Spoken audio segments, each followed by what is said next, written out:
Hello, my name is Sophie Llewellyn-Smith. I'm a staff member here at the European Commission on a temporary contract, and today I'm going to give you a speech for Consecutive. It's about the psychology of food. I'm going to talk a little bit about how various external factors can influence how we taste our food, things like colour and the kind of plate that you're using. There isn't a lot of technical vocabulary in here, but there is one name, which is the name of a famous TV chef, Heston Blumenthal. I say TV chef. He also runs a restaurant called The Fat Duck. So here we go. Ladies and gentlemen, today I'd like to talk to you about the psychology of food. I'm sure you know that there are many factors that influence how much we eat and how the food tastes, and I'm going to talk about some of them today. The first one that I want to talk about is colour. This is most noticeable when you look at the logos and the colours used in fast food restaurants, for example. McDonald's, it's yellow, it's red, it's orange.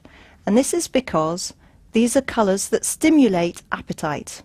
They make you eat more, and they also make you eat faster, which is precisely what fast food joints want to achieve. They don't want you hanging around taking up seating space.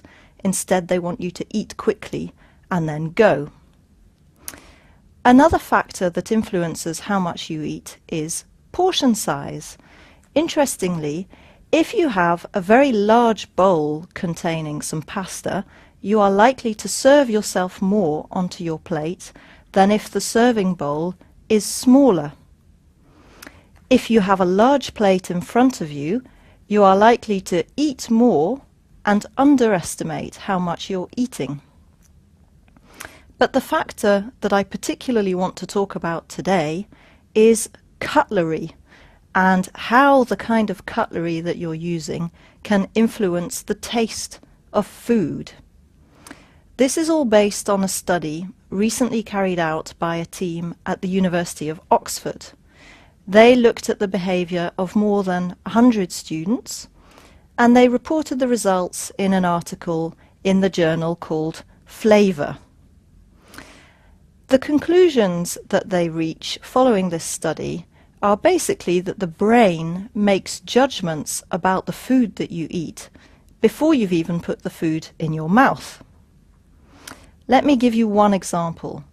When the weight of the cutlery that you use is what you expected, this has an impact on taste. Food tastes sweeter on the small spoons that are traditionally used to eat desserts than if you use a bigger spoon.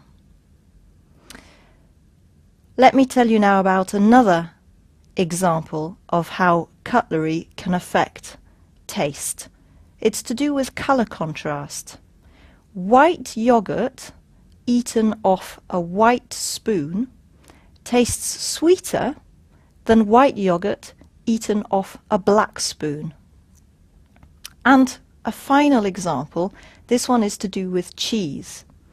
If you eat a piece of cheese off a knife, instead of eating it off a fork or a spoon or a toothpick, then that piece of cheese will taste saltier. This is all to do with your brain's expectations, as I said earlier. Now, you might think to yourself, so what?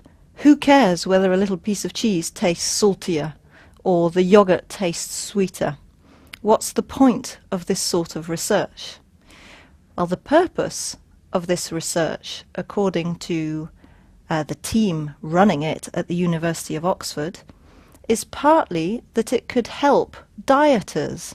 You know that obesity is a big public health problem, and if we understood more about people's behaviour, what makes them overeat, then we could help dieters to acquire better habits.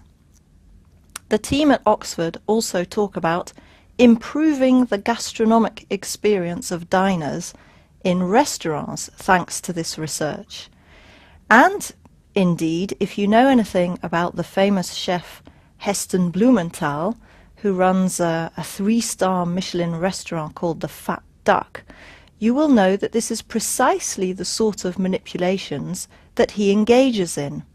For example, he serves his diners a plate of food that looks like the sea. It has fish and seafood on it. It also has something that looks like sand, but that is actually edible. And he gives you an iPod, and you listen to the sounds of the sea while you're eating. And all of this clearly has an impact on how you perceive the food itself. But digressions about famous chefs aside, if you are trying to eat healthily, or perhaps even to lose weight, the advice is: eat off a small plate, eat off a blue plate if possible, and eat away from distractions like watching television. All of these factors will influence how much you eat. And above all, if you really want to be put off your food and reduce your appetite, colour it blue. The evidence shows that even if it's your favourite food, if you've made a delicious cupcake, if you add blue food colouring to it, you will be completely put off. Thank you.